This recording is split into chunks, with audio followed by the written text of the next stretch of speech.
যারা প্রবাসে আসার জন্য চিন্তায় ঘুম পারতেছ না, তারা ঘুম পেরে নাও। দেশে থাকতেই তুমি ঘুম পেরে নাও। প্রবাসে চিন্তায় ঘুম নষ্ট করো না। প্রবাসে আইবে ওই চিন্তায় ঘুম নষ্ট করে ফায়দা নেই। এই প্রবাসে আইলে বাদায় তুমি ঘুম পাড়ার সুযোগ পাবে না। সত্যি কথা, তুমি এই প্রবাসে আসার পরে ঘুম পাড়ার সুযোগ পাবে না।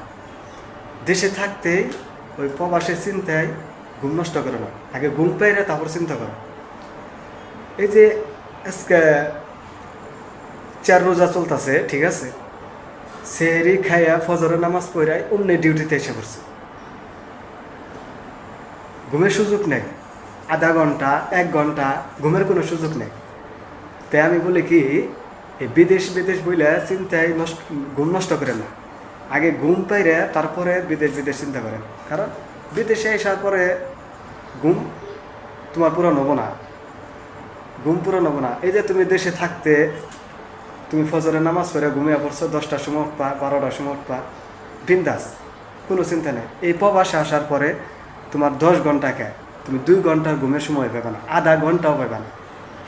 তাই বলি কি, বিদেশ বিদেশ চিন্তা না করে ঘুমের চিন্তা করো। বিদেশ আইলে বাদে ঘুম আর তোমার পূরণ হবে না।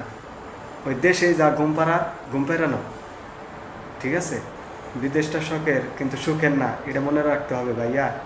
ঘুম পেরানো, ঘুম এই প্রবাস আর পূরণ হবে না।